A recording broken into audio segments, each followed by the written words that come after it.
फिर डराया, फिर धमकाया, यहाँ तक कि उन्होंने मेरा घर तक तोड़ दिया।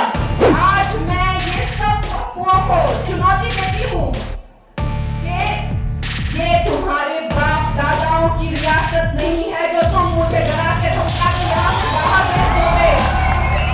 बॉलिवूडमधील प्रसिद्ध अभिनेत्री कंगना रनौतला भारतीय जनता पार्टीने हिमाचल प्रदेशमधील मंडी येथून लोकसभेची उमेदवारी दिली आहे। गुरुवारी प्रचार सभेत राहुल गांधी यांच्यावर वक्तव्य केल्याने कंगना पुन्हा चर्चेत आली आहे। तिला तिकीट मिळाल्यानंतर दुसऱ्याच दिवशी विरोधी पक्ष उमेदवार सुप्रिया श्रीनेर यांनी कंगनाबद्दल एक आक्षेपार्ह पोस्ट केली होती। त्यानंतर ती डिलीट करण्यात आली। कंगनाने प्रचारादरम्यान नेताजी सुभाषचंद्र बोस हे स्वतंत्र भारताचे पहिले पंतप्रधान असल्याचा उल्लेख केला होता। कंगनाचा हा व्हिडिओ सोशल मीडियावर प्रचंड व्हायरल झाला असून तिला ट्रोल देखील केलं होतं। First prime minister of India Subhash Chandra Bose वो कहाँ गए? तिचं विधान खरं करण्यासाठी तिने ट्विटरवर काही पुरावेही दिले होते। त्यानंतर विजय वडेट्टीवार यांनी कंगनावर ती गौमांस खाल्ल्याचा आरोप देखील केला होता। मात्र त्याला प्रत्युत्तर देत गुरुवारी प्रचारादरम्यान कंगनाने राहुल गांधी यांना पप्पू म्हणत त्यांच्यावर टीका केली आहे। एक बड़ा पप्पू है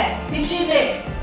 काँग्रेसचा विचार नेहमीच महिला विरोधी आहे। नवरात्र उत्सव सुरू असतानाही त्यांचा महिला विरोधी विचार समोर येत आहे। मला जेव्हापासून तिकीट मिळालं आहे या काँग्रेसच्या लोकांना मिरची लागली आहे। माझा अपमान केला जात आहे, मला कलंकित केलं जात आहे। जब से मेरा नाम अनाउंस हुआ है इनके इतनी मिर्ची लग रही है, इतनी मिर्ची लग रही है, दिन रात मुझे कलंकित करने में, मुझे दोष लगाने में दिन रात लगे हुए हैं। एक मोठा पप्पू दिल्लीत बसला आहे। आपल्याकडे एक छोटा पप्पू आहे, तो म्हणतो मी गौमांस खाते, त्याच्याकडे व्हिडिओ देखील आहे। त्याने व्हिडिओ दाखवावा, त्याच्याकडे पुरावे असेल ते त्याने सादर करावे, पण ते तो करणार नाही कारण तो छोटा पप्पू म्हणजेच विजय वडेट्टीवार खोटारडा आहे। शक्तीचा विनाश करायचा आहे हे दिल्लीतला मोठा पप्पू म्हणजेच राहुल गांधी म्हणतो। त्यामुळे या काँग्रेसच्या लोकांकडून काय अपेक्षा करणार असा प्रश्न कंगनाने विचारला आहे। या प्रचाराचा व्हिडिओ सध्या सोशल मीडियावर व्हायरल होत आहे, त्यामुळे कंगना पुन्हा चर्चेत आली आहे।